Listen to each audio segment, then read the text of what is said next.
Las noticias, protagonistas y tendencias del momento con César Miguel Rondón en Conexión. La voz que cuenta la historia mientras ocurre. Muy buenos días. Son las 8:59 de la mañana. Dios, hoy ganamos un minuto. ¡Qué maravilla! Bien, a las 8:59 de la mañana, usted está escuchando En Conexión por Éxito 107.1 FM, la emisora del sur de Miami, territorio Éxitos. Si usted entra en la descarga, mejor dicho, la aplicación Actualidad Media Group en su teléfono celular, también nos puede escuchar en su celular. Cuidado, se te cae el televisor. Y si usted entra en www.exito107.com, además de escucharnos, nos puede ver. Aquí recibo el saludo de Guillermo Useche desde Puerto Ordaz, Juan Bautista González, desde una Caracas preciosa, pero con un país que es un manicomio político. Hugo Boscán desde Játiva, en Valencia, pensando en cuántas Rocío San Miguel más irán a parar a las mazmorras del helicoide. Jesús Grajirena en Caricuao dice: es necesario ser optimista. Francisco Dugarte en Louisville, Kentucky. ¿Dónde está el apoyo de 2 millones que apoyan a María Corina Machado?, pregunta él. En Louisville es donde hacen los bates. José de Villa desde Maracaibo con un abrazo estrangulante. María Fernanda Mazzarelli en Buenos Aires. María Isabel Vargas en Palmersville, Tennessee. Carlos Cueva en Westchester, Pensilvania. Henry Moreno está en Atlanta. Teresa Aponte en Palm Beach. Chere Ramos estaba perdida. A ver, Evodio Agustín también está con María Corina Machado, pero no nos dice en dónde está él con María Corina Machado. María Alicia Sifontes, doña María Alicia, siempre tan gentil en Caracas. Evodio Agustín Aular, amén. El Nava en Caracas. Teresa Ponte, ya la habíamos comentado. Joya en Toronto le manda cariños a Barbarita. Gracias a todos, pues, por reportar la sintonía de En Conexión. En Conexión es una producción de Floralicia Anzola para Éxito 107.1 FM en Miami. Buenos días, Floralicia. Buenos días, por aquí no me estoy escuchando. Buenos días, César Miguel, ¿cómo estás? Buenos días, Carlos, Sergio y Laurita, que está por allá. Laura, vente para acá para que te vean. Acércate, que ya te toca tu saludo. Laura Rodríguez está en la producción general. Buenos días, Laura. Muy buenos días a todos, feliz miércoles. En la ciudad de Madrid estás Mariel Sofía Rodríguez, encargada de la producción informativa. Buenos días, Mariel Sofía. No te vayas, Sergio, que te toca saludar. Mariel Sofía. Muy buenos días y feliz miércoles para todos. Encargado de nuestro programa de televisión que sale después esta noche en TVB Network a las 7 de la noche en Conexión TV, el señor Sergio Gómez. Buenos días, señor Rondón, ¿cómo está? Estoy muy bien. Muchas gracias. Jesús Carreño está en la edición y montaje. Carlos Prato en los controles. Buenos días, Carlos. Muy buenos días. Y ante el micrófono, quien tiene el gusto de hablarles, César Miguel Rondón. Hoy es el día de San Pedro Damián, San Eustacio de Antioquía, San Germán de París, San Roberto Southwell. Y en el calendario astrológico de Enrico Mariani, para el día de hoy tenemos a la luna creciente en Leo. ¿Qué propicio es esto? La luna de Leo es la luna ideal para muchos, porque es la luna en la que usted por fin va a mandar, va a reinar. La luna en que le van a reconocer todos sus esfuerzos, todos sus méritos. Pues es una excelente luna para todo aquel que busca reconocimiento. Buena para el que busca el aplauso de los demás, excelente para la gente del teatro, para lanzar un producto al mercado, para iniciar una campaña, ideal para inaugurar un evento. Es la luna en la que usted va a reinar y le van a aplaudir. Luna creciente en Leo, Sol en Piscis este miércoles 21 de febrero del año 2024. Hoy es el Día Internacional para la Protección de los Osos en el Mundo. Es también el Día Internacional de la Lengua Materna. El Día Internacional de la Lengua Materna fue proclamado por la Conferencia General de la UNESCO en 1999. Es el Día Internacional del Guía de Turismo. Felicitaciones pues a todos los guías turísticos y a los guiados por ellos. El programa de hoy lo vamos a iniciar en Caracas con la abogada de derechos humanos Marta Tineo. Varias ONGs en Venezuela aseguraron que el gobierno, el régimen, está trasladando a los presos políticos de centros de retención sin informarle a sus familiares o abogados. Todo esto en el contexto que ha supuesto el revuelo, la angustia, la preocupación, la detención, desaparición forzada de Rocío San Miguel y tantos otros presos políticos. Luego iremos a Londres para conversar con Mariano de Alba, asesor senior del Crisis Group. Nicolás Maduro recibió ayer al canciller de Rusia, Sergei Lavrov, con quien tuvo una reunión privada. Hablaron de la cooperación estratégica. ¿Qué se entiende por cooperación estratégica entre Rusia y Venezuela? Aquí en la ciudad de Júpiter, en Florida, vamos a conversar con el profesor Luis Fleischman del Palm Beach Center for Democracy a propósito de lo que ha confesado el informante del FBI. ¿Está la inteligencia rusa detrás de la campaña de desprestigio contra Joe Biden y su hijo Hunter? El ex informante del FBI, acusado en Estados Unidos de haber mentido a la agencia sobre la relación del presidente Biden y su hijo Hunter con una compañía energética de Ucrania, ha admitido que fue la inteligencia rusa la que le brindó toda la información. Luego, en un lugar que no vamos a revelar por razones de seguridad, vamos a conversar con la periodista Rona Rísquez, la autora del libro sobre el Tren de Aragua. Pregunta: ¿está el Tren de Aragua, una de las organizaciones criminales de mayor crecimiento en el mundo, reclutando migrantes y materializando sus operaciones ilícitas en Nueva York? Rona Rísquez dice que con la información que se maneja hasta el momento, todavía es muy pronto afirmar que sí realmente el Tren de Aragua está llevando a cabo operaciones criminales en Manhattan, en Nueva York. Pero tampoco se puede descartar que las autoridades tengan información suficiente que todavía no han compartido al público. En Ciudad de México vamos a conversar con Luis Carlos Rodríguez, quien es el director del portal The Exodus. El secuestro, desaparición y masacres contra migrantes se convierten en un delito endémico en México, en donde hay un subregistro de los casos, corrupción que involucra funcionarios de distintos niveles e impunidad, ya que son contados los casos en que los delincuentes y sus cómplices son llevados ante la justicia. Y aquí en Miami vamos a conversar con Charlie Massó, cantautor, presenta el tema Algo Contigo junto al trío puertorriqueño Los Andinos. Curioso, un trío puertorriqueño que se llame Los Andinos, ¿no? No hay Andes en Puerto Rico. Charlie Massó fue integrante de Menudo y quiere rendirle un tributo a los compositores de los boleros del ayer. Así que conversaremos con él. Y nuestro foro en el día de hoy: el estigma en torno a la menopausia y la andropausia. ¿Por qué se estigmatizan? ¿Cuál es el mito que hay detrás de esto? Vamos a conversar aquí en Miami con la doctora Lorena Tinoco, ginecólogo, y en Caracas con el doctor César Malavé Otaviano, urólogo.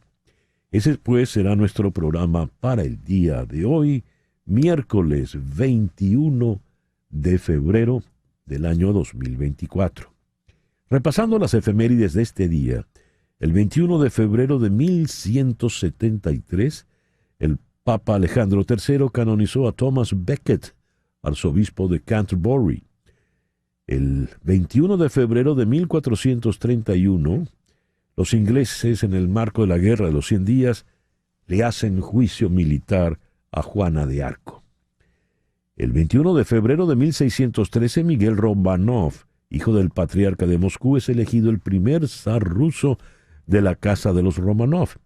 Y siguiendo en Rusia, el 21 de febrero de 1728, nació Pedro III, el zar que fuera esposo de Catalina la Grande.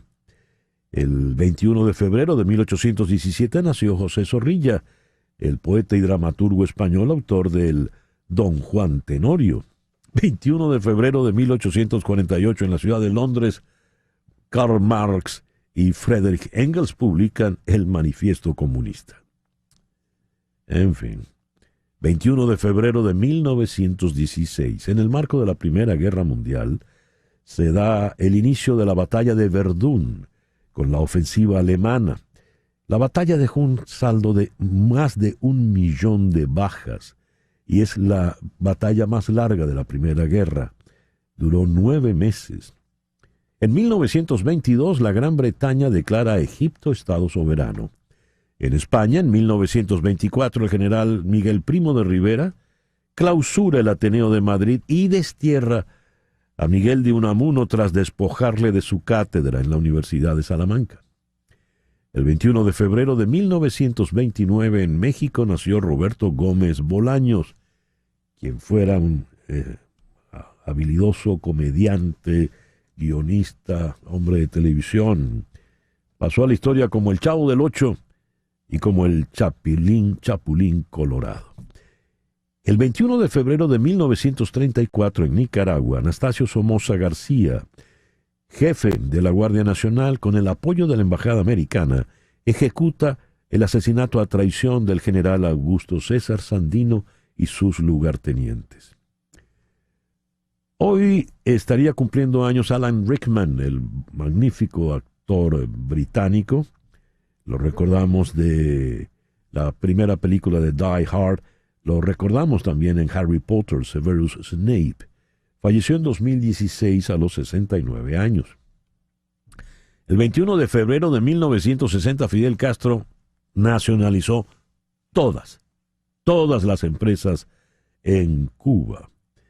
En 1965 fue asesinado en la ciudad de Nueva York Malcolm X, a los 39 años, activista muy destacado por los derechos civiles. El 21 de febrero de 1972, Richard Nixon se convierte en el primer presidente de Estados Unidos en visitar China. Se le estrechó la mano a Mao Zedong allá en Pekín. El 21 de marzo de 1973, aviones de caza de las Fuerzas Aéreas israelíes derriban un Boeing 737 de la Libyan Arab Airlines. Pensaron que era un avión enemigo. De 113 civiles solo sobrevivieron 5, un tripulante y 4 pasajeros. El ministro de Defensa de Israel, Moshe Dayan, dijo que fue un error de apreciación. Israel pagó una compensación económica a los familiares de las víctimas. Siguiendo en la región, en 1974, en el Canal de Suez, termina la retirada de los últimos soldados israelíes. El 21 de febrero del año 2001, el Papa Juan Pablo II instituye como cardenal al obispo argentino Jorge Mario Bergoglio. En el año 2005, a los 75 años, falleció Guillermo Cabrera Infante, uno de los grandes escritores cubanos de la segunda mitad del siglo XX. Autor de una obra sin duda importante, encabezada por 3 tristes tigres. Fue premio Cervantes en 1997. Y el 21 de febrero del 2020, Yulimar Rojas, en el Meeting de Madrid, batió el récord mundial de salto triple en pista cubierta, alcanzando los 15 metros y 43 centímetros. En el mundo de la música, el 21 de febrero de 1836 nació el compositor francés Léo Delibes. El 21 de febrero de 1893 nació el gran Andrés Segovia. Y el 21 de febrero de 1933 nació Eunice Kathleen Wayman. Nadie la conoce así, pero si yo les digo Nina Simone, fue una gran cantante de jazz, pianista, compositora y luchó mucho por los derechos civiles. Furiosa por el racismo en Estados Unidos, abandonó el país en 1973. Y con el swing que nos deja Nina Simone, hacemos ahora contacto nada menos que con Hani Martínez Ward, tu abogada de accidentes. Muy buenos días, Hani, ¿cómo estás? Muy buenos días, muchísimas gracias. Estamos súper bien, como siempre, ayudando a las víctimas de accidente. Ayer estaba contentísima y no sé si ustedes pueden entrar a mi Instagram en Hani Martínez Ward, W-A-R-D, video de un señor, un joven, bueno, 40 y pico años de edad. Muy joven, Hani, es muy joven a los 40 y pico años. Sí, por favor. Así es. Pues entonces estamos en medio de la mediación de ayer. Una mediación es cuando nosotros como abogados peleamos el caso en contra del seguro y decidimos ahí si ese caso se va a cerrar o no. Después de 8 horas ahí peleando con el seguro del culpable, de atrás para adelante, pudimos cerrar el caso. Y ese señor se ha puesto a llorar de la emoción porque pensaba, ya después de 8 horas estaba desahuciado, cansado, decía esto no va a cerrar. Y bueno, puso un video de él ahí llorando en las redes sociales si quieren verlo, porque una persona que tuvo un accidente, estaba súper mal, perdió mucho de su audición, poder oír del oído izquierdo después de un accidente, pudo llegar a un final feliz ayer y pudimos coger más de $1 millón por su accidente. ¡Qué maravilla! Te felicito, Hani, qué bien, qué bien. Tienes todo el derecho del mundo a estar feliz en la mañana de hoy. Y si usted le pasa algo parecido a lo de este joven amigo de 41 años, pues tiene que tener en su teléfono el número de Hani Martínez Ward. Guárdelo ya de una vez en la memoria de su celular. Se lo digo, 855-DOLOR-55, 855-DOLOR-55, que equivale a 855-365-6755. Estoy en las redes Hani Martínez Ward, W-A-R-D. Aquí estoy viendo de verdad el video, Hani. Maravilloso, muy emotivo, muy emocionante.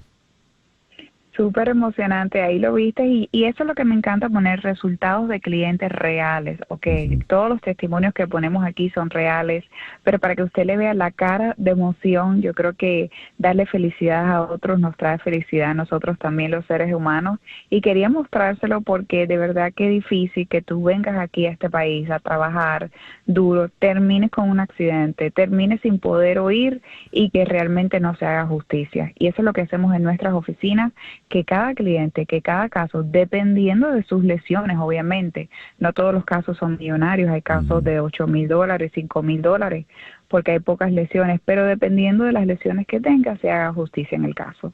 Así es, para ello está Hani Martínez Ward, tu abogada de accidentes. Te repito el teléfono, 855-DOLOR-55, 855-DOLOR-55, que equivale a 855-365-6755. Muchísimas gracias, Hani, de nuevo te felicito, enhorabuena por tan buen trabajo. Claro que sí, muchas gracias. Hani Martínez Ward, tu abogada de accidentes. 9:20. El editorial con César Miguel Rondón. La noticia dice, Alex Smirnov, exinformante del FBI acusado en Estados Unidos de haber mentido a la agencia sobre la relación del presidente Joe Biden y su hijo Hunter con una compañía energética de Ucrania, ha admitido que la inteligencia rusa le proporcionó la información. En el interrogatorio del 14 de febrero, confesó que agentes asociados a la inteligencia rusa contribuyeron en la difusión de la historia sobre los Biden. Smirnov había dicho a los agentes del FBI que el presidente y su hijo Hunter recibieron $5 millones cada uno por parte de la empresa Burisma entre 2015 y 2016, algo que no era verdad, según detalló la semana pasada la acusación presentada ante una corte en California. Esta es una prueba palpable de la injerencia rusa en los asuntos internos de los Estados Unidos. Recordemos que ya se había hablado mucho de la influencia, la injerencia rusa en las elecciones del 2016, donde resultó ganador el expresidente Donald Trump. Se habló también de la injerencia indebida en el proceso del año 2020. Y ahora tenemos acá esta prueba. ¿Cuáles son los intereses que tienen los rusos en la dinámica electoral en los Estados Unidos? Parte de eso es lo que está en juego. ¿A qué le está apostando el Kremlin con la elección del próximo presidente? ¿Qué es lo que más les conviene a los rusos? Los rusos se están moviendo con celeridad en toda la región. No es gratuita la visita del señor Sergei Lavrov, el ministro de Exteriores ruso, a Cuba, Venezuela, y luego partirá a Brasil. En Venezuela se reunió con Maduro para hablar en secreto de las alianzas estratégicas. ¿Qué son alianzas estratégicas para los rusos en Venezuela, en Cuba? ¿Qué les interesa, qué buscan con las próximas elecciones de noviembre de este año en Estados Unidos? Son muchas preguntas y muy pocas con respuestas. Son las 9:23 de la mañana. Una pequeña pausa y ya regresamos con las noticias más importantes de este miércoles 21 de febrero. Esto es En Conexión por Éxito 107.1 FM en Miami. Continuamos en breve con César Miguel Rondón en Conexión por Éxitos 107.1 FM. Y a las 9:26 de la mañana vamos con las noticias más importantes de este miércoles 21 de febrero. Estados Unidos vetó ayer martes una resolución del Consejo de Seguridad de Naciones Unidas presentada por Argelia, que había pedido un alto al fuego inmediato en Gaza. Es la tercera vez que Washington bloquea una resolución que había exigido el fin inmediato de los combates, según informó The New York Times. Exigir un alto al fuego inmediato e incondicional, sin un acuerdo que obligue a Hamás a liberar a los rehenes, no traerá una paz duradera. Cita textual de la embajadora Linda Thomas Greenfield de los Estados Unidos en Naciones Unidas. Nikki Haley subió al escenario ayer y resolvió cualquier pregunta sobre sus planes inmediatos. Esto ocurrió en un evento en Greenville, anunciado como un discurso sobre el estado de la campaña. La exgobernadora dijo que no abandonará las primarias presidenciales republicanas y planea permanecer en ellas más allá de la contienda del sábado en Carolina del Sur. No voy a ninguna parte, dijo. Es un reconocimiento tácito de que las perspectivas de ganar las primarias de su estado natal no son muy buenas. De lo contrario, nadie se preguntaría si planea quedarse. En un escenario en el que Donald Trump pierda en noviembre, la señora Haley seguramente será vista como una perspectiva diferente. Y también lo es el ala del partido que ella dirige. Su mensaje habrá sido validado. El partido saldría de 4 decepciones electorales sucesivas, todas ellas relacionadas con Donald Trump. La administración Biden dará a conocer este viernes un importante paquete de sanciones dirigido a Moscú en respuesta por la muerte del líder de la oposición rusa Alexei Navalny, según informó el Consejo de Seguridad Nacional. El vocero John Kirby.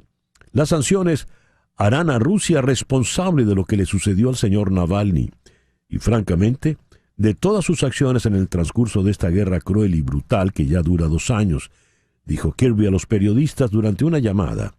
Hablando con los periodistas, el asesor de Seguridad Nacional, Jake Sullivan, dijo que las sanciones cubrirán una variedad de diferentes elementos de la base industrial de defensa rusa y fuentes de ingresos para la economía rusa que impulsan la maquinaria de guerra de ese país. Los países de la Unión Europea alcanzaron hoy un acuerdo sobre el 13º paquete de sanciones a Rusia, en un conjunto de medidas que afectan a firmas chinas y a un funcionario norcoreano, de acuerdo con fuentes oficiales. En total, este nuevo paquete de sanciones afecta a unas 200 personas y entidades, en su mayoría de Rusia.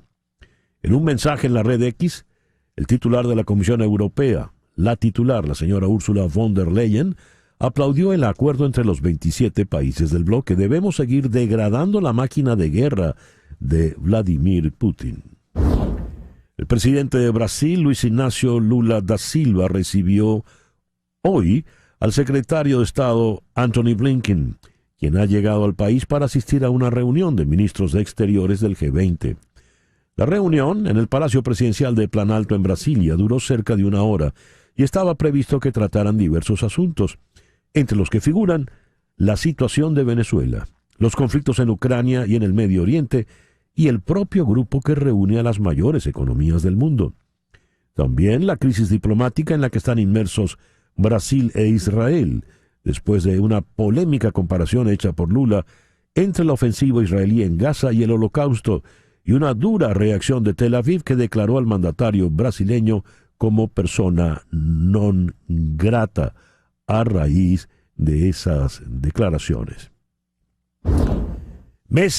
Lionel Messi empieza hoy su segunda temporada con el Inter de Milán, donde aterrizó el año pasado procedente del Paris Saint-Germain y tras conquistar el Mundial de Fútbol en Qatar. El debut oficial del Inter Miami en esta temporada será hoy a las 8 de la noche. Contra el Real Salt Lake, irá de local en el DRV PNK Stadium, aquí en Miami. En Broward, 2 niños de 7 y 5 años cayeron ayer en un agujero abierto en una playa del condado de Broward, al norte de Miami. Fueron rescatados y trasladados de urgencia a un hospital. La niña falleció y su hermano se encuentra ingresado en estado estable, según informaron los medios locales. El suceso se produjo ayer en la tarde en la playa de Lauderdale by the Sea, en el sureste de Florida, cuando los niños hacían al parecer un agujero en la arena. El agujero de 5 a 6 pies de profundidad se derrumbó repentinamente, enterrando a los hermanos en la arena. En un video grabado por un testigo se ve a varios bañistas cavando en la arena para tratar de llegar hasta los niños que se había tragado la tierra y rescatarlos. En Venezuela, con una cadena humana y al grito de libertad, decenas de activistas se manifestaron ayer frente a la Embajada de España en Caracas para pedir que España interceda por la activista Rocío San Miguel, quien es española y fue detenida con cargos de terrorismo. La cara más representativa es Rocío, pero pedimos por todos los presos políticos, dijo Lexis Rondón, coordinadora de la ONG Laboratorio de Paz. Es un llamado a la embajada para que interceda por Rocío, por su familia, pero también por los derechos y las garantías y las libertades de todos y todas las venezolanas, dijo Rendón tras reunirse brevemente con el embajador de España en Venezuela, Ramón Santos Martínez. Y en una denuncia realizada ayer por la ONG Foro Penal, también en Venezuela, se informó que un grupo de presos políticos que se encontraban recluidos en la Dirección General de Contrainteligencia Militar, DGCIM, en Boleíta, al este de Caracas, fueron trasladados al internado judicial de El Rodeo 1, en el estado Miranda, durante la tarde del pasado lunes 19. Los familiares de los detenidos fueron informados cuando intentaron llevarles suministros y se les notificó sobre el cambio de prisión. Les dijeron que se trata de un nuevo anexo en El Rodeo. ¿Esto por qué? ¿Por qué los han trasladado sin informarle a los familiares? Vamos hasta Caracas. Allí está Marta Tineo. Marta es abogada especialista en derechos humanos, criminalística y sistemas de justicia. Es cofundadora y coordinadora general de la ONG Justicia, Encuentro y Perdón. Marta, buenos días. Muchas gracias por acompañarnos en la mañana de hoy. Buenos días. Muchísimas gracias a ustedes por el contacto. ¿Por qué están trasladando a los presos políticos sin informarle a nadie? Sí, lo primero es señalar acá que el Código Orgánico Procesal Penal establece que es el juez de la causa quien debe fijar el sitio de reclusión. En tanto, esta es una información que debe constar en el expediente y de acceso a los defensores y familiares. Lamentablemente, en muchos casos, desde hace un buen tiempo, esto no ocurre así, particularmente en los casos de presos políticos. Resulta que es una autoridad distinta al juez quien decide cuál va a ser el sitio de reclusión. Hemos reportado incluso casos en los que ni siquiera el propio juez de la causa conoce del paradero de estos detenidos y envía boletas de traslado y notificaciones al sitio de reclusión donde él había fijado la prisión, y esto ha sido causa incluso de diferimientos de audiencia. En una nueva oportunidad estamos viendo que esto ocurre. En el caso de los presos políticos, además de la incertidumbre de esta búsqueda del paradero de sus familiares, la situación se agrava porque en muchos casos de ellos están sufriendo patologías, situaciones muy graves de salud, y son sus familiares quienes han tenido siempre la responsabilidad de suministrarles los medicamentos que requieren. Entonces, a la incertidumbre de cuál es el paradero, pues se suma la angustia de no poder llevarles las medicinas que requieren. Estas enfermedades en muchos casos son preexistentes a la prisión, pero agravadas por las condiciones de reclusión, y en otros casos pues son consecuencia de las condiciones de reclusión o como consecuencia de las torturas. Entonces, evidentemente, esta es una situación que genera muchísima angustia, si bien se ha señalado que ha sido al rodeo 1, donde estarían siendo trasladados alrededor de 50 privados de libertad, entre ellos por causas no políticas y políticas, y dentro de estas militares.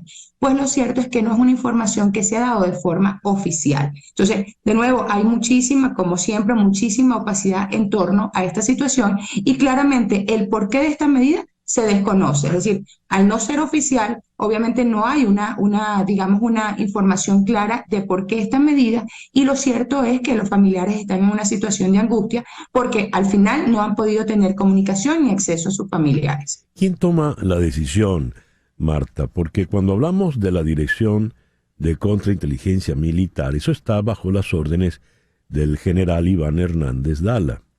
Y este general es, a su vez, el jefe de la Casa Militar que protege a Nicolás Maduro. Es decir, la oficina del general Hernández Dala no está en la sede de la DG, sino en Boleita, sino está en Miraflores, en el Palacio de Miraflores, al lado del despacho de Nicolás Maduro. ¿Quién toma esta decisión? ¿Quién es el que realmente dice, hagan esto, hagan lo otro? Y con la misma te quiero preguntar por el caso del teniente coronel del ejército Igbert Marín Chaparro. Tengo entendido, fue el primero de su promoción, un militar joven muy, muy destacado, que está preso desde el 2018, supuestamente por instigación al decoro militar y a la rebelión. ¿Qué nos puedes decir, Marta? Sí. En cuanto a la decisión, refiriéndome a los casos de prisión política, pues es una decisión política su privación de libertad. Y todo lo que ocurre a lo largo de esos procesos también forman parte de una decisión política, ¿sí? Acá, en este particular, hay que hacer énfasis. Se supone que la cárcel del Rodeo está adscrita o bajo la dirección del Ministerio de Servicios Penitenciarios. Pero como bien usted señala, la información que se tiene es que este módulo en el que estarían siendo trasladadas estas personas estaría bajo la dirección de la Dirección General de Contrainteligencia Militar. Entonces, allí también vemos, digamos, una grandísima contradicción. O sea, la decisión pareciera que se toma desde el Ministerio de la Defensa, no obstante, estarían en un sitio de reclusión que estaría bajo la supervisión de servicios penitenciarios. Ahí no vemos sino más cómo todo el sistema de justicia, a partir de instrucciones dictadas por el Ejecutivo Nacional, pues hacen un relevo, ¿no?, en todo esto. Entonces, no hay una separación en cuanto a las decisiones y a la ejecución de las mismas.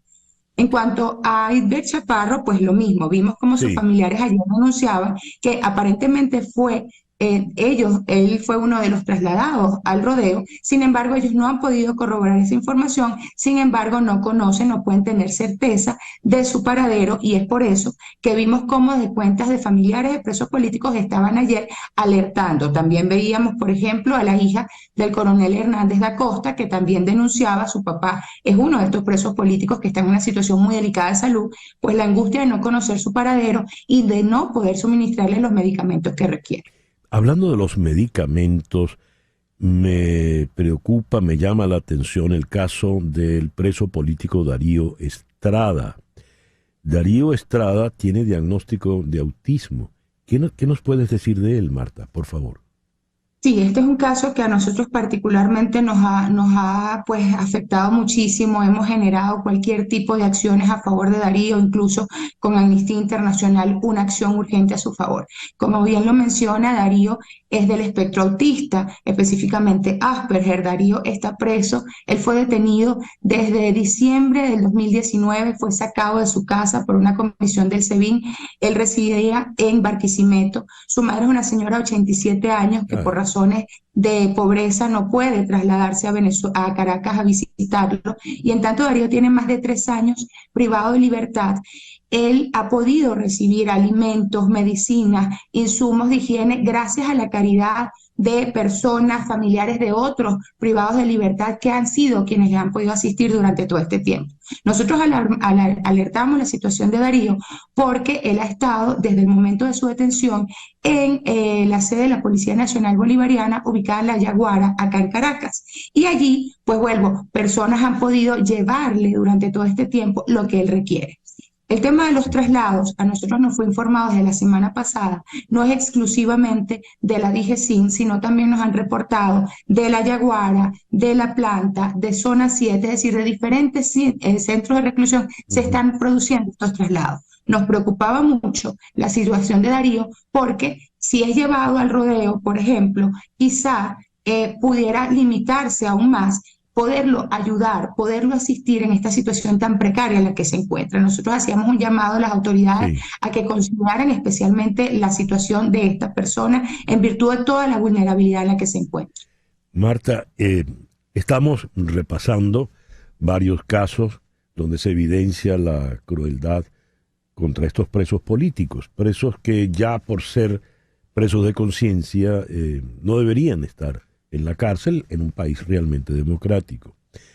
A estos presos políticos se ha sumado recientemente el caso, sin duda escandaloso, de repercusión incluso ya mundial, de Rocío San Miguel, tu colega. Para cerrar esta conversación, ¿qué nos puedes decir de Rocío? ¿Cuál es la última información que están manejando ustedes? Sí, bueno, como se ha hecho público, a esta hora la doctora Rocío San Miguel no ha podido juramentar a su defensa de confianza, lo cual la coloca en una situación de indefensión. Entendemos que sus abogados han hecho todos los esfuerzos por poder juramentarse como defensores de la doctora San Miguel, y esto no ha sido posible hasta este momento. Es decir, ella sigue en una situación de indefensión. Tuvimos conocimiento que finalmente su hija pudo verla en horas de la noche del pasado domingo, y ayer también pudimos tener información de la embajada en cuanto a que están haciendo todas las gestiones para garantizar o al menos interceder porque ella pueda tener esta defensa. En cuanto al caso de la doctora Rocío, sí quiero ser enfática en algo, ¿no? Este es un caso que evidentemente ha conmocionado la opinión pública nacional e internacional, pero ciertamente todo lo que hemos visto en la situación de la doctora Rocío San Miguel es algo que se ha repetido sostenidamente en Venezuela desde al menos una década, es decir, una persecución política extendida a sus familiares, incomunicación. La mayoría de los casos de prisión política empieza justamente así, una detención arbitraria seguida de una desaparición forzada de corta duración y una violación a todo el debido proceso y al derecho a la defensa. Vale decir que esa década es la década que tiene Nicolás Maduro en el poder. Marta, muchísimas gracias por habernos atendido en la mañana de hoy. Gracias a ustedes por el acompañamiento y por el apoyo. La doctora Marta Tineo es abogada especialista en derechos humanos, criminalística y sistemas de justicia. Es cofundadora y coordinadora general de la ONG Justicia, Encuentro y Perdón. Nos habló desde Caracas. Son las 9:43 de la mañana. Una pausa y al regreso, cuando Sergei Lavrov, el ministro de Exteriores de Rusia, dice que se reúne en privado con Maduro para hablar de la cooperación estratégica, ¿de qué está hablando? ¿Cuál es esa estrategia? ¿Cuál es esa colaboración?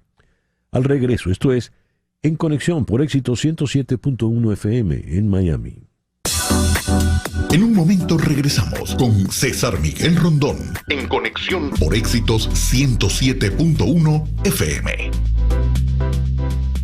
Aquí están cantando en el estudio Laura y Flor Alicia, Me cuesta tanto olvidarte.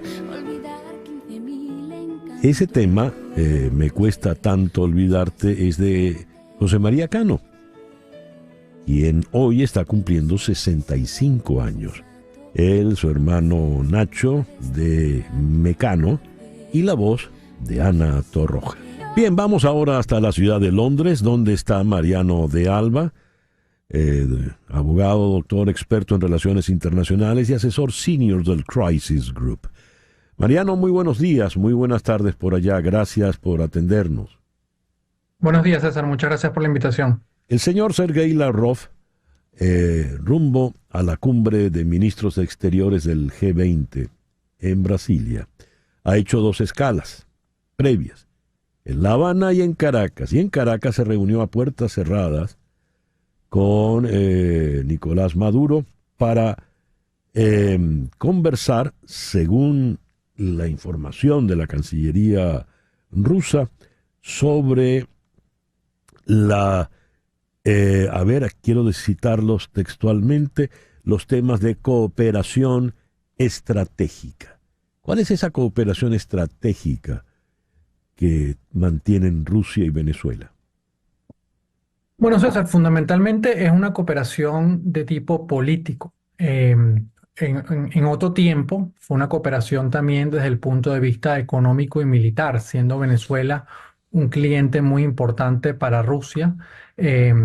Cuando Venezuela tenía excedentes recursos, no es un secreto que compró una cantidad importante de equipos militares rusos y por lo tanto pues Venezuela se fue volviendo un aliado fundamental desde el punto de vista económico, un cliente muy importante para Rusia. Pero luego con la crisis política y económica en Venezuela, digamos, eso ha quedado de lado. Rusia además tiene sus propios problemas económicos exacerbados luego de la invasión a Ucrania y la alianza se ha vuelto fundamentalmente una alianza de tipo política. ¿Cuál es el interés de Rusia? Básicamente 2 puntos.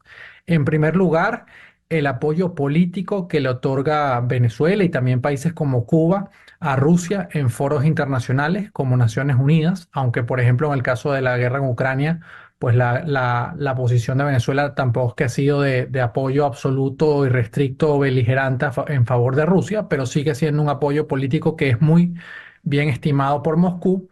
Y en segundo, es evidente que hay una alianza creciente entre estos 2 países, y eso creo que fue parte de lo que se discutió, como países sancionados por Occidente, por Estados Unidos, y países que están compartiendo la cooperación, digamos, el foco de la cooperación en este momento es cómo sobrepasar, cómo ignorar, cómo bypassear el régimen de sanciones al cual ambos países están sometidos. A ver, en el gobierno de Nicolás Maduro es un gobierno que funciona casi, digamos, como por hipo, ¿verdad? Tienen eventos y esos eventos después los lanzan al cesto de la basura. Hasta no hace nada, el Esequibo era una gran preocupación. Ya no hablan para nada del Esequibo. Pero lo curioso es que con relación al Esequibo, Rusia y Cuba tienen una postura no precisamente muy pro Venezuela. ¿Habrán tocado ese tema, Mariano? Bueno, también justamente se dio la casualidad que ayer quien fuera designado como embajador de Guyana ante Venezuela presentó sus cartas credenciales ante Maduro. Uh-huh. Es posible que lo hayan tocado. De hecho, yo he recibido información de que el canciller Lavrov se manifestó con respecto a ese tema, como que se está preparando a una reunión en Brasilia, conforme a los acuerdos que se firmaron en San Vicente y las Granadinas a finales del año pasado, y que Rusia le continúa apostando al diálogo.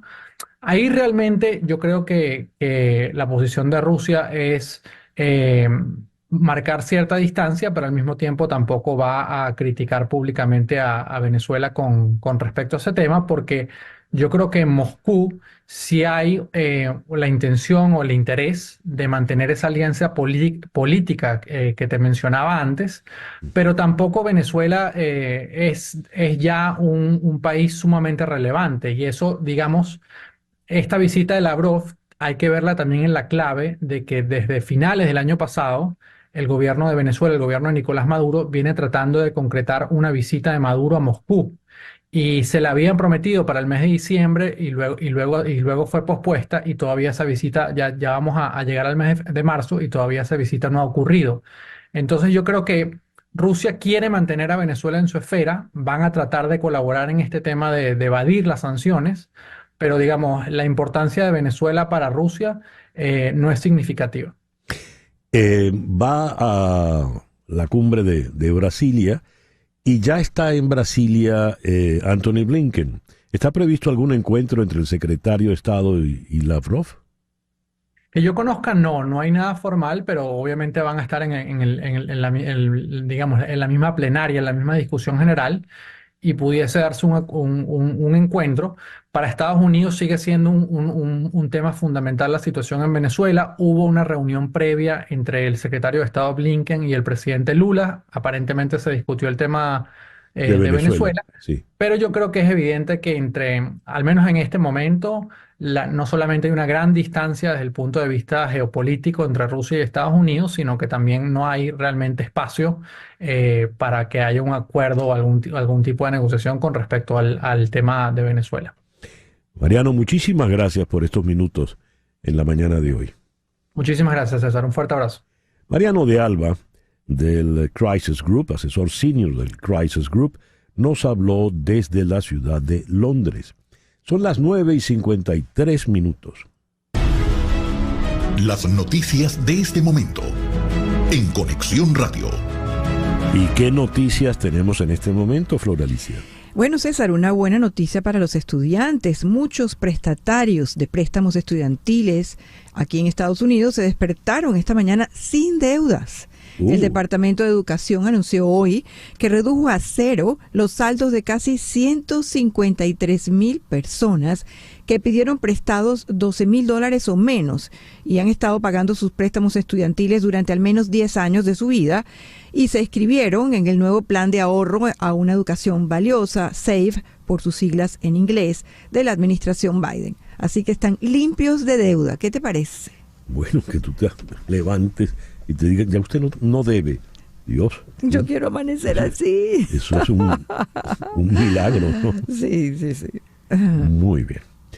Gracias, Flor Alicia. Sigamos hablando de Rusia, pero ahora desde otro flanco. La pregunta es la siguiente. ¿Está la inteligencia rusa detrás de la campaña de desprestigio contra el presidente Joe Biden y su hijo Hunter? Según el FBI, el ex informante de esta agencia, el ruso Alex Smirnov, nombre de vodka por cierto. Pero no se escribe igual. No se escribe igual, tampoco debe saber igual. Pero reveló que había mentido en los señalamientos contra el presidente Biden y su hijo Hunter, y que la información falsa que brindó se la proporcionó la inteligencia rusa. ¿De qué estamos hablando aquí? Vamos hasta Palm Beach, donde está el profesor Luis Fleischman, internacionalista, profesor de sociología en el Palm Beach State College. Luis, un gusto saludarte. Muy buenos días. Tienes que activar el audio, Luis. No te oigo. A ver. Sí. Muy bien. Buenos días, César. Perdón. No, perfecto. Gracias por atendernos, Luis. Un placer estar aquí contigo, César.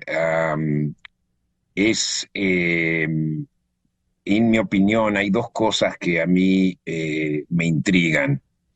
Una es, por supuesto, que Rusia está detrás. Estoy totalmente seguro porque ellos están interesados en elegir a Donald Trump por razones obvias. Donald Trump va a debilitar a la OTAN y va a permitir que Rusia arrase con Ucrania, entre otras cosas. Segundo, es un aliado natural, o sea, es una persona con instintos autoritarios. Trump, igual que Putin, quizá no llega al nivel de asesino que es Putin, pero obviamente ha sido capaz demostró ya violencia.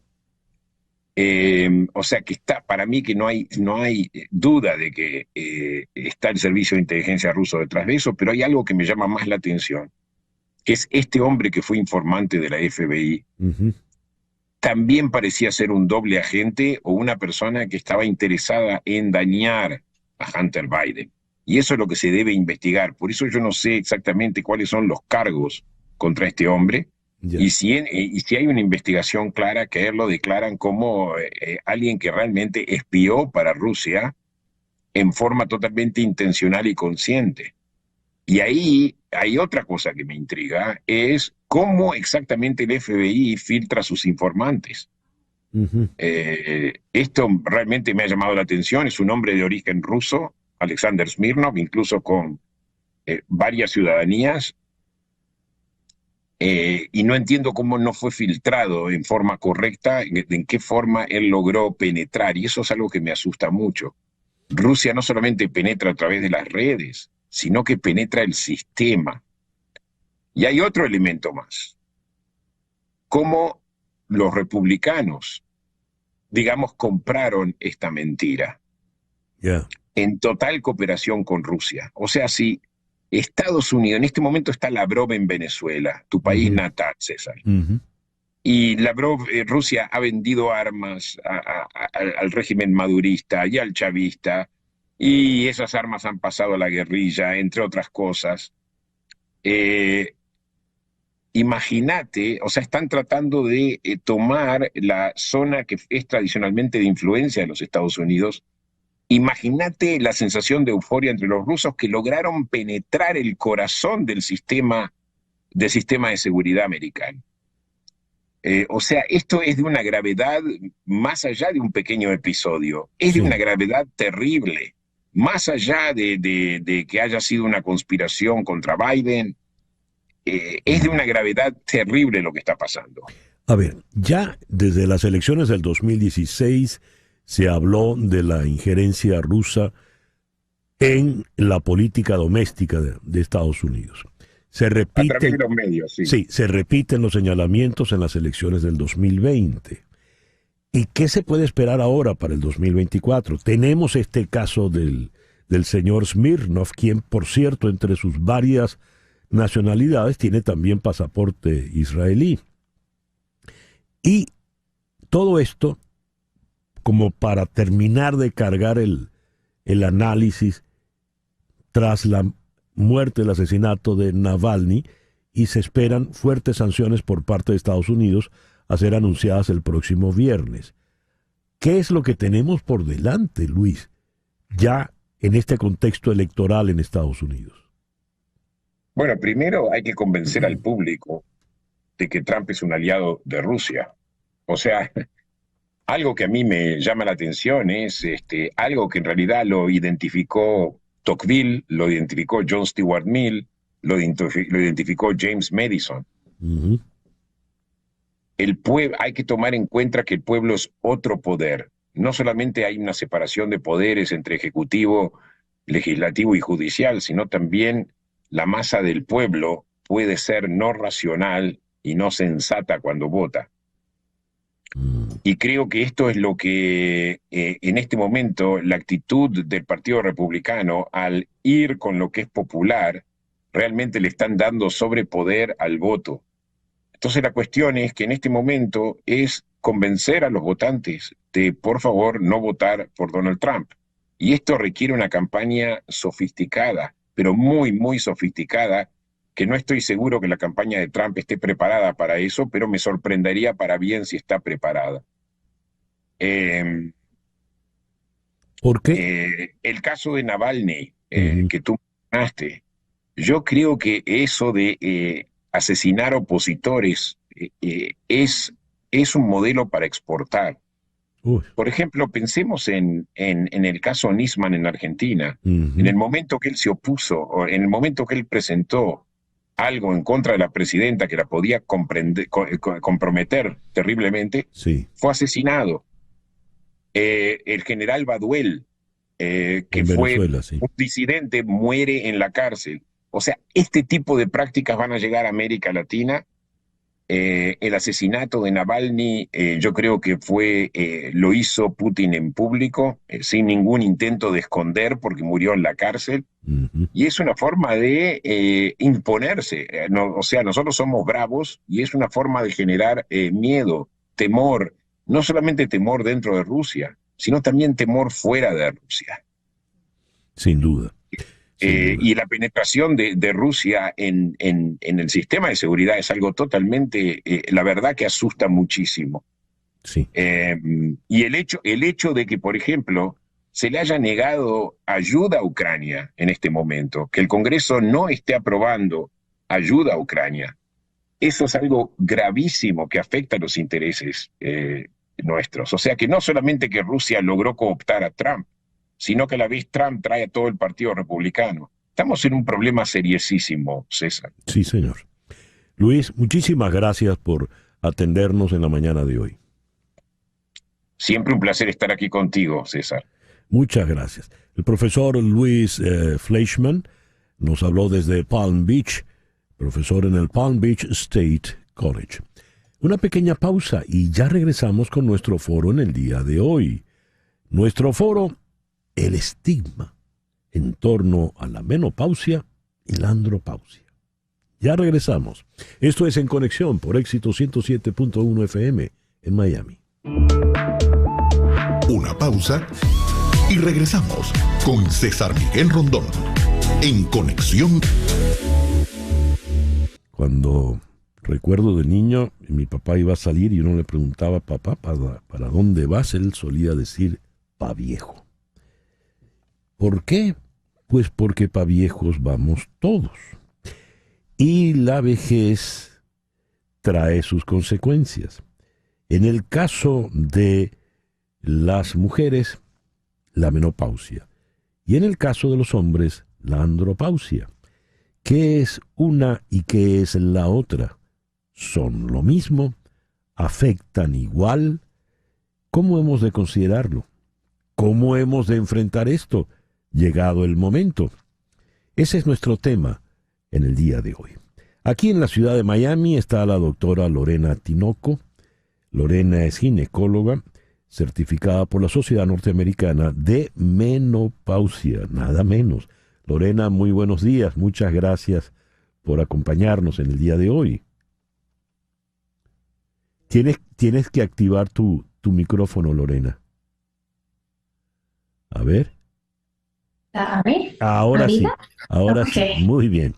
Muy buenos días, César Miguel. Muchas gracias por esta invitación a participar aquí en este foro. Es un honor para mí. La verdad es que este tema me apasiona y decidí aprender mucho más en vista de ver cómo mis pacientes cada vez más y más me hablaban de este tópico y querían enfrentarlo de una mejor, digna y mejor manera para solucionar sus problemas. Así que muchísimas gracias por la invitación. Magnífico. Y en la ciudad de Caracas está el doctor César Malavé Otaviano. Él es urólogo, diplomado en urología femenina del piso pélvico. Ya nos contará de qué es esto. Y él trabaja en el Hospital de Clínicas Caracas y en el Centro Médico Docente La Trinidad. César, muy buenos días. Muchísimas gracias por acompañarnos. También tienes que activar el micrófono. A ver. Un placer para mí estar en tu programa, César Miguel. Muchas gracias. Con todo el caso hablaremos sobre los temas de andropausia y algo de menopausia. Muy bien. ¿Qué es la menopausia? Le pregunto a la doctora Lorena Tinoco. La menopausia se define como un año después del cese de la menstruación. Eso quiere decir que cuando ya cumples los 12 meses donde no has visto ningún tipo de sangrado vaginal, ya te puedes declarar en la menopausia, ¿ok? Y después de allí cualquier sangrado se torna en anormal o con necesidad de investigar a ver qué es lo que está pasando porque no deberías de sangrar más. No solo es importante saber de la menopausia, sino es importante saber de la perimenopausia, que son esos años anterior al cese completo de los periodos, donde está involucrado una cantidad de cambios hormonales, y es aquí donde las mujeres comienzan a sentir estos cambios de diferentes intensidades y enfocados en diferentes partes de su cuerpo. Y es importante que entiendan que aunque es una transición normal, como tú lo dijiste, todos vamos a envejecer, a todas las mujeres nos va a pasar, es muy diferente cómo individualmente este proceso lo siente cada mujer y lo enfrenta cada mujer. Entonces es importante entender tanto la perimenopausia, que son esos 3 a 5 años antes del cese de los periodos, y ya cuando tienes un año sin periodo, entonces te considera menopausia. La estadística dice que esta edad, lo usual, es alrededor de los 50, 52 años. Eso no quiere decir que, por supuesto, esto es estadístico, puede ser unos años antes o unos años después, entre los 45 y los 55 años, lo normal. Y entonces ahora le pregunto al doctor César Malavé, ¿qué es la andropausia? Bueno, César Miguel, la andropausia, dicho en otra forma, es una menopausia masculina.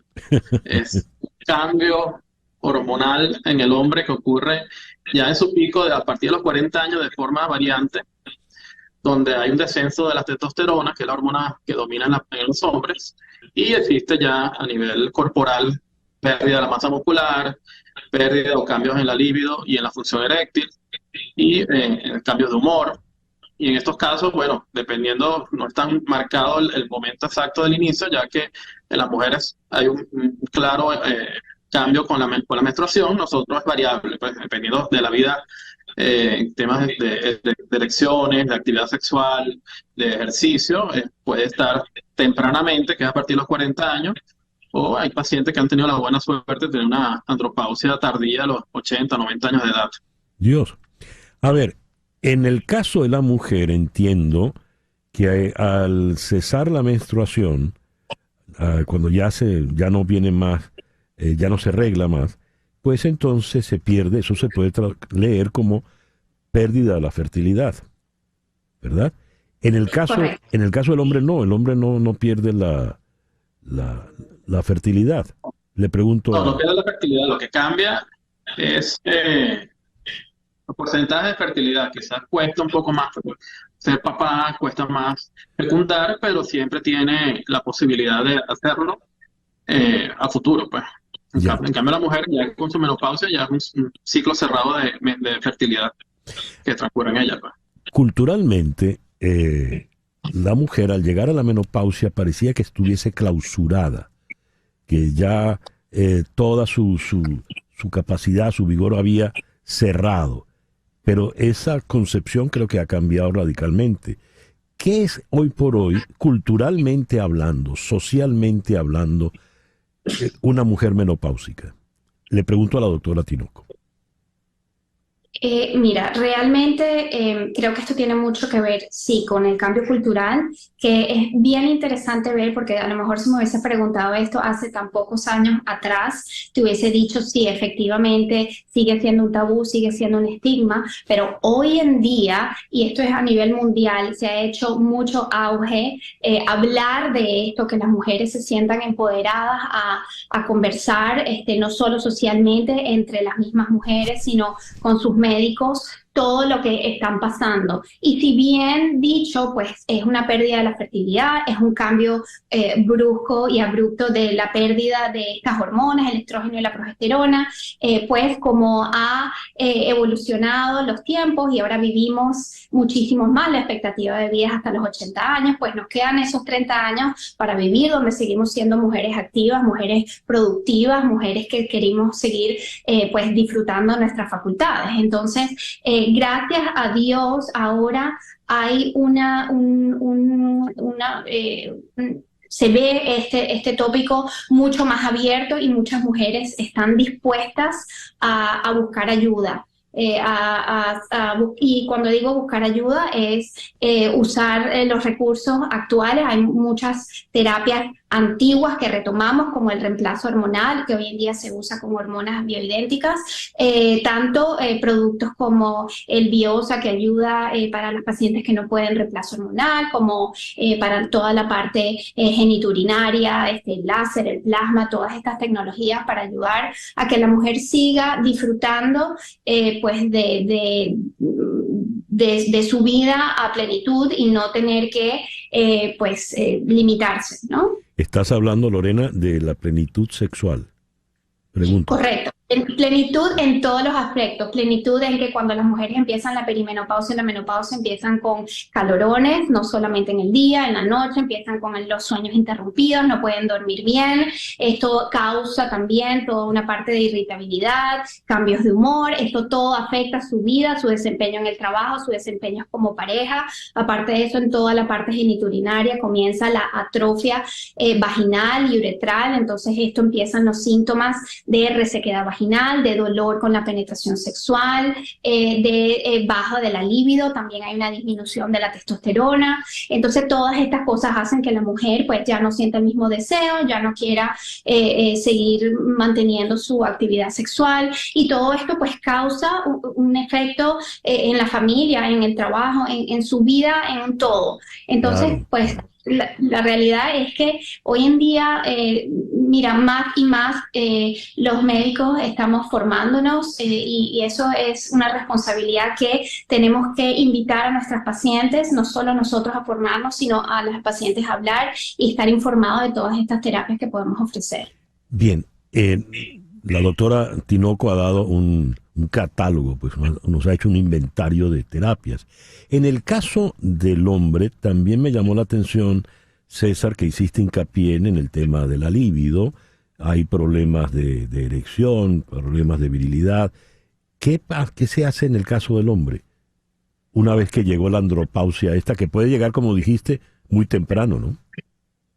Sí, siempre hay que hacer una buena historia clínica, ya que existen diferentes causas, y al momento de verse cambios en los valores hormonales, la testosterona, algunas alteraciones en el eje central de la hormona masculina, debemos corregirla, porque también hay que descartar que tenga tumores a nivel cerebral que pueden ser causa de cambios hormonales, ¿no? Pero después que se haya descartado y estar seguro que es una andropausia pura, se hace el tratamiento en base a los problemas que tenga el paciente. Disminución de la libido, testosterona baja, se coloca testosterona, puede ser en gel corporal, se puede colocar intramuscular, se puede colocar en las cápsulas que le llaman los chips sexuales, que se colocan subcutáneos, que tienen una durabilidad de 4 o 6 meses, y también se usa incluso en mujeres para aumentar la libido, como la doctora Lorena seguramente ha manejado. En estos casos se mejora la libido y las erecciones con medicamentos tipo vasodilatadores como el sildenafil, vía oral, o terapias locales con ondas de choque para mejorar la fuerza de la erección, y haciendo un trabajo integral desde el punto de vista corporal. Se insinúa al paciente que debe mantener una buena actividad física, mantener una buena alimentación, una buena hidratación, para mantener lo que es la parte muscular y ejercicio físico al día, que eso nos ayudará a prolongar nuestro kilometraje, como digo yo. Muy bien. Nuestra muy querida Ana Black, querida y admirada, la artista plástico y caricaturista, escribe: entre las mejores cosas que han pasado en mi vida están la maternidad y la menopausia, después de los calorones. Ambas le dieron un giro maravilloso a mi existencia. Flor Alicia quería hacer una pregunta. Sí, hola Lorena, ¿cómo estás? Buenos días. Buenos días. He vivido en carne propia todo esto que describes y también los tratamientos que he recibido para tocar este punto. Y he notado algo que creo que es fundamental, sobre todo cuando se llega a una etapa de transición en nuestras vidas tan importante como esta, tanto el hombre y la mujer, si hay una relación de pareja estable, lo importante y lo valioso que es acudir juntos a una primera cita para entender el proceso. Porque una de las fallas que ocurre normalmente en la pareja, cuando la pareja ha tenido una actividad sexual, digamos, dinámica en el transcurso del tiempo, es que cambia este deseo sexual, y el hombre suele entender que lo que está ocurriendo es que no hay amor, o viceversa, puede ser la mujer la que lo percibe así, porque no hemos entendido ni hemos sido educados en el tema de las hormonas. ¿Qué opinas tú con respecto a esto? Sí, definitivamente importantísimo, porque en el mismo momento que la mujer está pasando por su transición y por sus cambios, el hombre también está pasando por su transición y por sus cambios, y enfrentar juntos estos cambios y enfocar una terapia que venga de parte de las dos, dependiendo de lo que se trate, de las edades, de los síntomas. Es importantísimo. Muchas veces pasa que nos enfocamos en la mujer, las mujeres vienen solas, creen que el problema únicamente es de ella, y hacemos de todo, y hacemos estrógeno, y hacemos láser, y bueno, lista, perfecto, todo se siente buenísimo, y después vemos que, doctora, ¿y qué ha pasado? Bueno, resulta ser que era él que no tenía el deseo, que el problema es de él. Entonces, claro, ahí vemos la importancia de que ambos, o sea, de que esto se ha enfrentado y sea... y a lo mejor a veces las mujeres están más dispuestas a ir y hacerse sus tratamientos que los hombres. Entonces, al ver que hay terapias y que esto pueda ayudar a las dos partes, y que realmente son tratamientos sencillos, fáciles de adquirir, pueden cambiar realmente tu vida sexual, ¿no? Tu vida, y no solo sexual, como pareja, en el entendimiento de la pareja, y no tiene nada que ver con el amor, tiene que ver con la parte física, con el entendimiento, con la frustración y con las hormonas, por supuesto. Bien, el tiempo lamentablemente se nos vino encima, y así como la doctora Tinoco ha cerrado con algunas observaciones y consejos básicamente para ella, quisiera entonces que el doctor Malavé Otaviano hiciera lo propio para él. César, ya a manera de conclusión, por favor. Bueno, a todos los caballeros que nos escuchan, manténgase activos desde el punto de vista ejercicio físico, sexual, buena hidratación, buena alimentación, y no dejen de acudir a su urólogo para cualquier duda que tengan desde el punto de vista de andropausia, desde el punto de vista de próstata, desde el punto de vista de fertilidad, ya que tenemos muchísimas herramientas y muchísimos elementos que podemos resolver sus dudas y sus problemas médicos. Gracias pues al doctor César Malavé Otaviano, urólogo en el Hospital de Clínicas Caracas y en el Centro Médico Docente La Trinidad. Nos habló desde Caracas. Gracias, César. A ustedes, gracias por la invitación. Y aquí en Miami, la doctora Lorena Tinoco, ginecólogo, certificada por la Sociedad Norteamericana de Menopausia. Lorena, muchísimas gracias por acompañarnos. Muchísimas gracias, César Miguel, por la oportunidad. Aquí a la orden siempre. Gracias. Bien, vamos a una pequeña pausa, y al regreso, ¿el tren de Aragua realmente llegó a Nueva York? De ello nos ocupamos. Esto es En Conexión por Éxitos 107.1 FM en Miami. En un momento regresamos con César Miguel Rondón en Conexión por Éxitos 107.1 FM. Son las 10:27.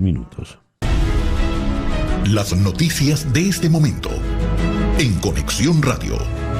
¿Y qué noticias tenemos en este momento, Flor Alicia? Bueno, leo en AFP, el jurista español Baltasar Garzón, abogado de Julian Assange, denunció hoy que al fundador de Wikileaks lo están matando por ejercer la libertad de prensa, y añadió que se trata de una persecución política. Dijo, lo que estamos viendo es una apariencia de legalidad en su caso, según Garzón. No hemos podido empezar con la defensa, no nos han dejado. Añadió también en una entrevista en Radio Círculo, según informó este medio en un comunicado. Destacó Garzón que casi todos los jefes de Estado latinoamericanos han apoyado la causa de Assange, mientras que las autoridades europeas, según el comunicado, no se han posicionado. Dice, Gran Bretaña apenas ha colaborado por no enfrentarse a Estados Unidos. Esto es una persecución política contra alguien por ejercer la libertad de prensa. Es una lección que Estados Unidos quiere dar al mundo, aseguró el ex juez. Sabemos que tenemos esta petición de extradición por parte de Estados Unidos y que debería ocurrir en los próximos días. Se ha dedicado a causas muy particulares el señor Garzón, ¿no? Saltó a la fama mundial en el caso de Augusto Pinochet, pero después ha hecho... De todo ha hecho. De todo un poco. Leo lo siguiente. El secuestro, desaparición y masacres contra migrantes son un delito endémico en México, en donde hay un subregistro de los casos, corrupción que involucra a funcionarios de distintos niveles e impunidad, ya que son contados los casos en que los delincuentes y sus cómplices son llevados ante la justicia. Destacaron diversas organizaciones y activistas. Esto lo he leído en el portal The Éxodo, dedicado al tema migratorio. El director de este portal y periodista del diario El Universal en Ciudad de México es Luis Carlos Rodríguez. Conversemos con él. Luis Carlos, muy buenos días. Gracias por acompañarnos en esta mañana. Estás en mute, Luis Carlos. Debes activar el audio. A ver. Buenos días, Miguel. ¿Cómo estás? Muy bien. Muchísimas gracias, Luis Carlos, por estar con nosotros. ¿De qué estamos hablando de este delito endémico, secuestro, desaparición y masacres contra migrantes? Miguel, pues México vive una crisis de violencia e inseguridad, como todos saben. Digo, desafortunadamente, bueno, es algo que tiene ya muchos años, pero en este sexenio se ha recrudecido el tema de la violencia en varias zonas del país, prácticamente pues los 4 costados de la República Mexicana. Y pues digamos que las víctimas más indefensas pues son los migrantes, ¿no? O sea, que hay desaparecidos por miles de mexicanos, pero el tema de los migrantes pues es más grave porque pues finalmente no son son personas que finalmente no es fácil buscarlas porque pues no tienen aquí un registro cuando entran. Claro. Aparte pues hay muchas mafias que están coludidas con las mismas autoridades, ¿no? El Instituto Nacional de Migración pues es una de las instancias que el presidente López Obrador ha tratado de limpiar, militarizando la mayor parte de las digamos, delegaciones del Plan Nacional de Migración. Están a cargo de almirantes, de generales, pero pues eso no ha optado no ha frenado pues el tema de la violencia contra los migrantes, ni mucho más el maltrato. Te doy solo un dato. El tema del incendio en la estación migratoria de Ciudad Juárez, allá pegado a Texas, pues estaba a cargo de un vicealmirante, ¿no? Entonces, pues finalmente fueron 49 víctimas que estaban a cargo del Estado mexicano, ¿no? Y esto del delito endémico, pues es varias organizaciones no gubernamentales han documentado pues que pues ya es un delito que aparece en todas partes. Digo, los migrantes están en las estaciones de autobuses que bajan de los aviones para acercarse a la frontera, y pues hay redes dedicadas al secuestro, a detenerlos, a extorsionarlos, a cobrarles el derecho de piso, ¿no? Entonces, y ya se ha documentado pues que es un delito ya prácticamente que es como una enfermedad, ya es muy difícil Luis Carlos, sin la vuelta sí. Dime, Miguel. ¿Podrías encender tu cámara, por favor? Permíteme. Sí, por favor. Porque hoy en día la radio casi parece televisión. Claro. Permíteme. Dieguito, ¿puedes encender la cámara? Sí. Ahora, te quería preguntar, mientras enciende la cámara, Luis Carlos, Sí. estas mafias, ¿qué es lo que procuran? ¿Y cómo es esa suerte de conchupancia, de complicidad con las autoridades, sean o no militares, sean civiles, por ejemplo? Pues la migración aquí en México está desbordada, ¿no? Sí.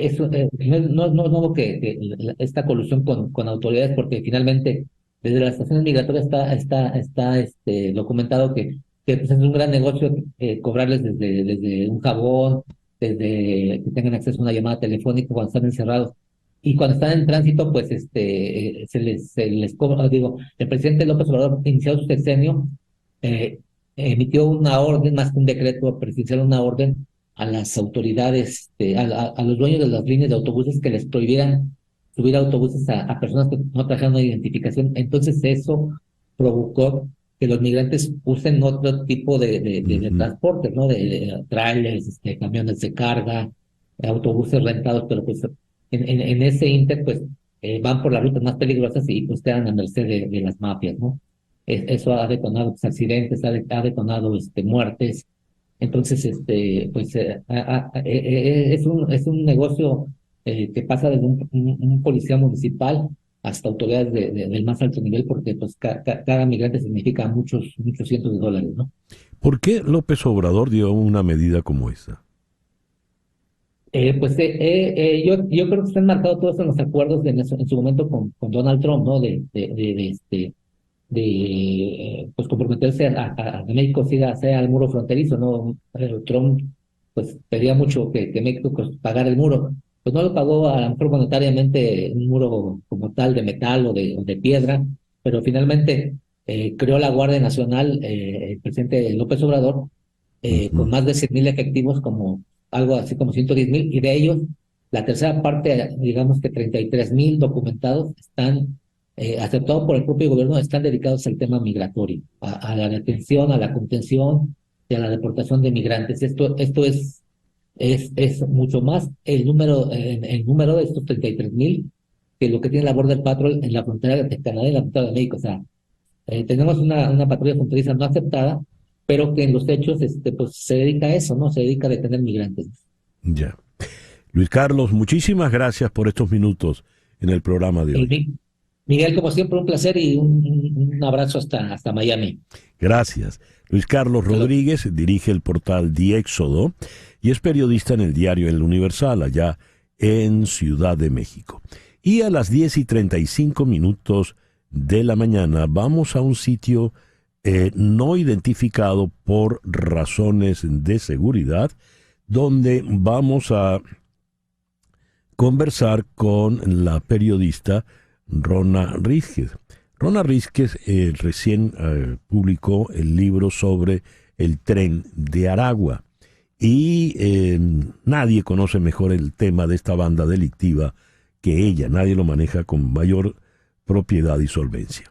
Rona, muy buenos días. Muchísimas gracias por acompañarnos en esta mañana. Hola, buenos días, César. ¿Cómo estás? Qué gusto. Rona, múltiples denuncias de que el Tren de Aragua ha llegado incluso, en su expansión, ha llegado incluso hasta la ciudad de Nueva York. Cualquier cantidad de delitos se les están atribuyendo a ellos, desde robo de celulares, asaltos motorizados, en fin. ¿Es cierto? ¿Llegó el Tren de Aragua a Nueva York ya? Bueno, lo que es cierto es que hay algunos miembros de la pandilla que están en Estados Unidos, que ya habían llegado a Estados Unidos, o se tenía información de que estaban allí desde por lo menos 2022. Lo que no está claro aún es si se trata de una expansión de la organización criminal que nació en Venezuela. O sea, eso todavía no está claro. Se habla de delitos, se habla de personas involucradas, pero todavía no hay una información que explique si estas personas efectivamente están operando como Tren de Aragua dentro de Estados Unidos. Eso no está claro. Creo que eso es un elemento importante porque hay una diferencia entre eso y el hecho de que haya personas que pertenecieron al Tren de Aragua y que estén delinquiendo individualmente. A ver, en América del Sur, en algunos países, sí llegó el Tren de Aragua como tal. Así es. Lo hemos conversado en otras oportunidades. Chile, Perú, por ejemplo. ¿Cuál es la diferencia real entre estos casos y lo que podría estar ocurriendo en este momento en Nueva York? Bueno, la diferencia es que en estos casos, un tiempo después de que el grupo estaba operando y luego de unas investigaciones de aproximadamente un año o meses, los cuerpos de seguridad consiguieron evidencias que demostraban que el grupo o los grupos o las células que estaban en estos países reportaban y recibían órdenes desde la prisión de Tocorón en Venezuela. Estas órdenes las impartía el jefe de la prisión, que es el jefe del Tren de Aragua. Entonces, esto hasta ahora en Estados Unidos puede que las autoridades tengan esa información, pero hasta ahora no se ha revelado, no se sabe públicamente. Los medios que han publicado la información sobre el Tren de Aragua no han referido exactamente este tipo de detalles. No han dicho, mira, reciben órdenes desde Venezuela o reciben órdenes de tal líder o les mandaron a hacer esto o hay comunicaciones constantes entre... Eso no se ha dicho. Entonces, eso es un elemento importante para determinar que se trata. Y luego, bueno, también, o sea, eso primero para determinar que efectivamente pues hay un vínculo con el grupo acá en Venezuela. Y la otra cosa es establecer si ellos tienen... están operando como eso, como una red, si los delitos están conectados, si obedecen a una estrategia, a un delito planificado, como ha ocurrido también en los casos de Chile, Colombia, Ecuador, Perú, donde, pues, por ejemplo, el delito de trata de mujeres para explotación sexual es uno de los que más la organización ha implementado en esos países, y pues hay toda una estructura, un patrón, ese tipo de cosas. O sea, esto todavía en Estados Unidos no está claro. ¿Cuáles son los delitos que se señalan en el caso concreto de Nueva York? En el caso concreto de Nueva York se habla de esta operación de robo de celulares, que es una operación muy interesante y que yo creo que hay que investigarla porque además dudo que solo si estuviera el Tren de Aragua, no creo que esté solo en esta operación. Tiene que haber otros tipos de organizaciones detrás de este movimiento y más, o sea, como más grande.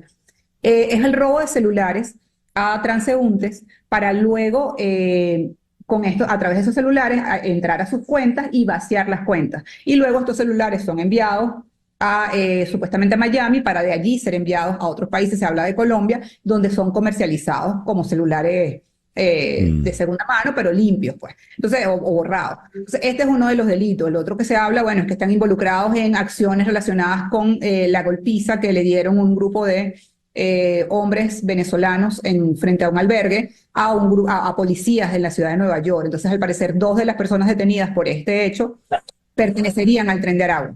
Sin embargo, volvemos.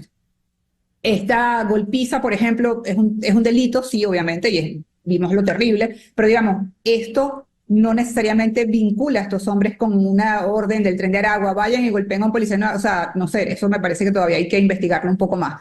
No significa que no sean del Tren de Aragua o que no hayan sido del Tren de Aragua estas personas detenidas. Lo que digo es que no se trata hasta ahora, o no hay hasta ahora, las autoridades no han dicho cuáles son los delitos que estas personas cometen y que están vinculados con la estructura Tren de Aragua como estructura criminal.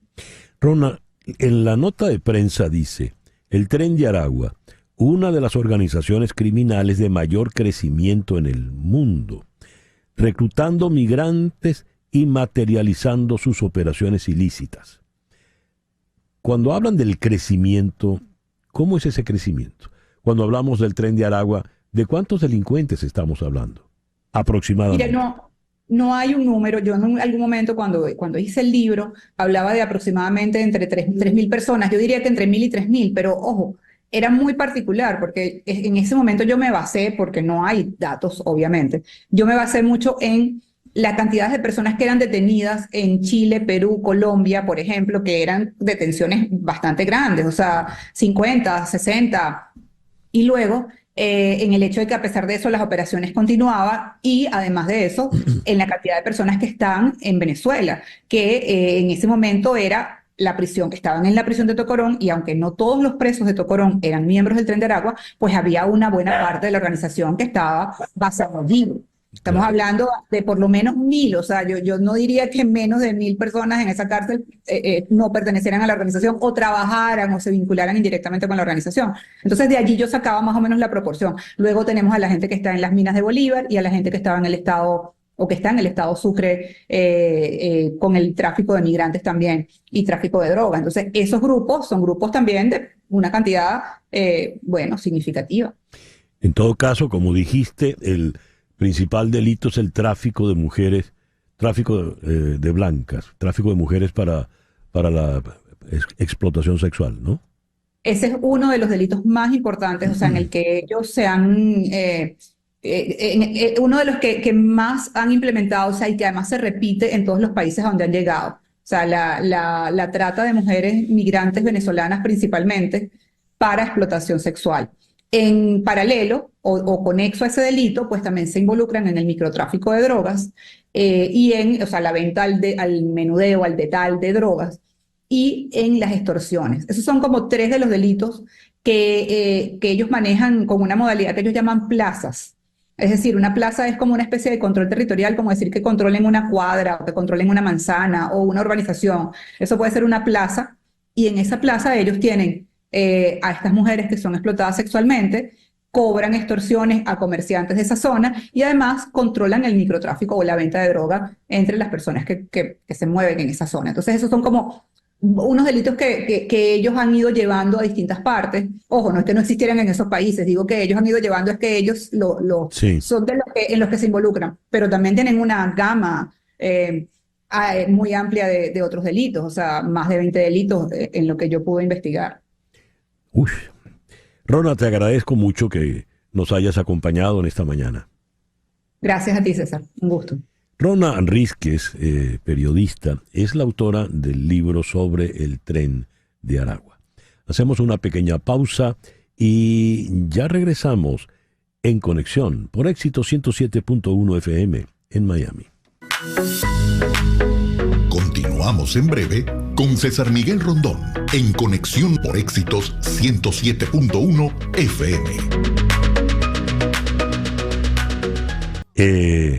El libro de Rona Rísquez trae por título El Tren de Aragua, la banda que revolucionó el crimen organizado en América Latina, editado en Caracas por la editorial Dagbar, la editorial de Sergio Dagbar. Y se encuentra también, lo pueden adquirir en Amazon. Repito, El Tren de Aragua, la banda que revolucionó el crimen organizado en América Latina, de la periodista Rona Rísquez. Son las 10:49. ¿Qué tenemos, Carlos? El temazo de Chico Novarro, Algo Contigo, en esta novedosa versión que interpreta Charly Massó. Charly, ustedes lo han de recordar desde los tiempos de Menudo, y ahora se hace acompañar por el trío Los Andinos. Charly, muy buenos días. Muchísimas gracias por acompañarnos en la mañana de hoy. ¿Cómo estás? Buenos días, César. Un placer. Gracias por la invitación al programa. Un saludo muy especial para ti y para todo el auditorio. Y muy feliz con el lanzamiento de este nuevo sencillo en el género del bolero, en el formato del trío tradicional, con el trío Los Andinos de Puerto Rico. Como mencionaste, de Chico Novarro, un tema íntimo, un tema muy, muy apasionado, así muy rico, sí, para todos aquellos. Dicen en el Día de los Enamorados en San Valentín, es el Día del Amor y la Amistad. Le digo, no, usted no ha oído el bolero de Novarro que dice, yo no quiero ser tu amigo, yo quiero ver lo otro. A ver, Charly, ¿cómo entraste en este mundo del bolero? ¿Por qué te sentiste tentado a entrar en este mundo? Que no es sencillo, porque vi hace unos cuantos alardes allí en los pocos compases que escuchamos del bolero, ¿no? No, gracias, Mil. Mira, realmente este es un proyecto que traía en mente hace muchos años. Cuando lo concebí inicialmente, pues decían que estaba muy joven, que necesitaba vivir, que necesitaba experiencia en la vida. Nada, y me dediqué a vivir. Yo conocí toda esta música cuando pequeño. Mi madre los fines de semana escuchaba los grandes boleristas de América, Capó, Hernández, Lara, Pedro Flores, los temas de Jaramillo, de Cantoral, en fin, todos estos grandes autores latinoamericanos. Y yo me los aprendí antes de que tuviera tal vez unos 8 o 9 años. Ya yo conocía toda esta música y la cantaba. Usaba unos cojines que eran las congas y los bongoses y cantaba los boleros. Y es una música que desde muy pequeño pues me caló, porque me recuerda mucho a esa etapa de la infancia y a muchas imágenes que tuve, sobre todo con la relación con mi mamá, ¿no? Yo particularmente pues me fui a trabajar muy joven, ya a los 11, 12 años comencé a viajar por muchos lugares, así que pues ese breve espacio que tuvimos de relación pues siempre estuvo acompañado los fines de semana por estas canciones. Y 15 años después de haber concebido un proyecto como Triboreleando, que nace con este primer sencillo de la mano de la producción musical de Machi Rodríguez, director del trío Los Andinos, muy feliz, contentísimo. Y nada, estamos aquí enfocados en el amor, en un tiempo como el que vivimos. Un poquito de amor no hace daño, así que vamos con un poco de romance. Me llamó la atención, dijiste una frase que te compromete. Porque te dijiste, yo quería cantar boleros desde muy joven, pero me dijeron, no, tienes que vivir, tienes que tener experiencia, tienes que sufrir. Sí. Entonces te pregunto, Charly, ¿ya sufriste bastante? ¿Ya tienes suficiente experiencia para cantar el bolero? Pues mira, realmente uso mi experiencia de vida, pero también trato de meterme en la mente del autor cuando compuso la lírica. Trato de imaginar su estado anímico. Uso mucho la estrategia de sumergirme en el tema desde el punto de vista de una escena, como si fuera una pieza teatral, y de que eso me lleve a una atmósfera apropiada para cantarla. En Algo Contigo particularmente, pues es un tema que, a diferencia de otros trabajos donde cantábamos un poco más abierta la voz, en el pop pues se tiende a abrir un poco más. Acá se canta un poco más suavecito, más susurro, todo muy quedito, todo muy suavecito. Y lo que me encanta del formato es que no hacen falta explosiones, ni bailarines, ni grandes elementos de producción. Es simplemente la conexión de 3, 4, 5 energías que se unen en una pieza y que logran contagiar a la gente con la historia del tema. En este caso, Algo Contigo es sobre un amor inconcluso, y ¿quién no ha tenido un amor inconcluso, no? Mientras más íntimo, mejor, entonces. Sí, a ver, muy rico. me llama la atención que el trío de Puerto Rico se llama Los Andinos. Los Andinos, porque sí, los Andes no atraviesan el Caribe. Los Andes terminan en Venezuela. Es correcto, sí. Mira, es un trío de los más importantes en Puerto Rico. Tiene más de 6 décadas de existencia. Wow. Ha venido pasando en este caso, desde la primera generación. El fundador del grupo, Ramoncito, falleció, y sus hijos continúan con el legado, y su nieto Ramón, tanto Machi y Ramón, Julio, el otro integrante. Y en este caso, cuando andaba buscando los elementos para desarrollar el proyecto, quería un sonido especial, quería un sonido brillante, quería un sonido fresco, y encontré, gracias a Dios, con un amigo, colega, cantante, autor de Puerto Rico, José Nogueras, que me dio el teléfono de Machi, el director. Lo guardé un año, me envolví en otro trabajo que tiene que ver con café, agricultura y otros negocios en los que estoy involucrado. Y al año lo llamé y le dije, oye, me parece que quiero hacer algo. Me invitó al estudio, conversamos, y realmente ha sido todo muy bueno. Nogueras, salió todo muy orgánico, gracias a Dios. Charlie, Nogueras, el de Amada Mía, ¿no? José Nogueras, sí, el gran autor puertorriqueño, que es amigo nuestro, y tiene una relación también familiar a través de mi pareja. Nos encontramos un día de casualidad y me dio un teléfono. No tenía yo muy claro de Charlie, ¿cuándo te presentas por acá en Miami? Pues mira, estoy encantado. Nosotros comenzamos con el esfuerzo de los espectáculos. Comenzamos aquí en Puerto Rico, en el mes de madre, en honor a las madres. Y aquí tengo la intención de llevar el espectáculo a otros mercados donde la gente disfrute del bolero. Así que a toda la gente de Miami, pendiente a mis redes, muy pronto esperamos poder estar también con ustedes por allá, para todas aquellas personas que disfrutan de una buena pieza, de un buen bolero, y de un pretexto para el romance, ¿no? Charlie, te felicito de verdad por esta iniciativa. Muchas gracias. Suena muy bien. Le agradezco, y estamos ya disponibles en todas las plataformas digitales. Me siguen en mis redes CMASO Oficial, ahí en Instagram y Facebook, y ahí se van enterando de dónde vamos a estar llevando los conciertos. Muchas gracias. Charlie Massó. Un abrazo. Gracias. Charlie Massó y su nueva producción desde San Juan de Puerto Rico.